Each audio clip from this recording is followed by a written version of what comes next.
Before Isaac, before the covenant was fulfilled, there was Ishmael, the firstborn son of Abraham. His journey is one of longing, tension, rejection, and survival. In the heart of this story lies the theme of God's faithfulness, even in the most unexpected ways. Though Ishmael may be overshadowed by his brother Isaac, his life reveals an important truth. God sees, God hears, and God keeps his promises. In the early years of Abraham's journey, God promised him that he would be the father of many nations. However, Abraham and Sarah were aging, and Sarah remained childless. Doubt crept into their hearts. As Sarah watched the years slip by, she began to think that perhaps she wasn't meant to have children. In her desperation, she took matters into her own hands. She approached Abraham with a plan. "Take my maidservant Hagar, and perhaps I can build a family through her." In that time and culture, it was an accepted practice for a wife to give her servant to her husband if she couldn't have children. Reluctantly, Abraham agreed to Sarah's request. He took Hagar as his wife, and soon Hagar conceived. But with the pregnancy came tension. Hagar began to feel superior to Sarah, and her attitude shifted. Sarah sensed the change and felt humiliated in her own household. In her anger, she blamed Abraham for the situation. "You are responsible for the wrong I am suffering," she said. Abraham replied, "Your servant is in your hands. Do with her whatever you think best." In her frustration, Sarah treated Hagar harshly, and the pregnant servant fled into the wilderness. Alone and afraid, Hagar sat by a spring in the desert, unsure of her next step. It was in this moment of despair that the angel of the Lord appeared to her. The angel said, "Hagar, servant of Sarah, where have you come from, and where are you going?" She replied, "I am running away from my mistress, Sarah." The angel instructed her to return to Sarah and submit to her. Though the command must have been difficult to hear, the angel gave her a promise. "I will increase your descendants so much that they will be too numerous to count. You are now pregnant, and you will give birth to a son. You shall name him Ishmael, for the Lord has heard of your misery." Strengthened by the encounter, Hagar returned to Abraham's household. In time, she gave birth to a son, and Abraham named him Ishmael. He loved his firstborn deeply, believing that Ishmael might be the fulfillment of God's promise. For 13 years, Ishmael grew under Abraham's care, loved and cherished as his heir. But then, when Abraham was 99 years old, God renewed his promise to give Sarah a son. Abraham pleaded with God, saying, "If only Ishmael might live under your blessing." But God answered, "Your wife Sarah will bear you a son, and you will call him Isaac.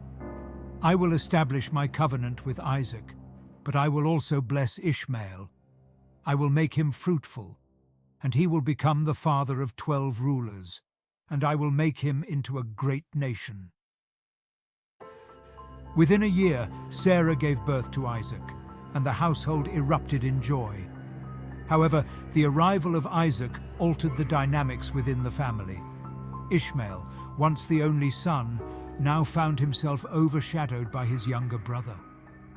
The tension between Sarah and Hagar also reignited, as Sarah now saw Ishmael as a threat to Isaac's future.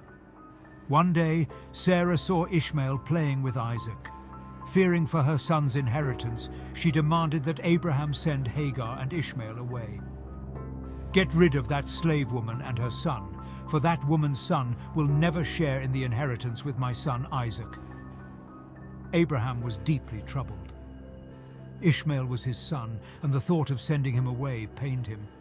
But God reassured Abraham, "Do not be distressed about the boy and your servant.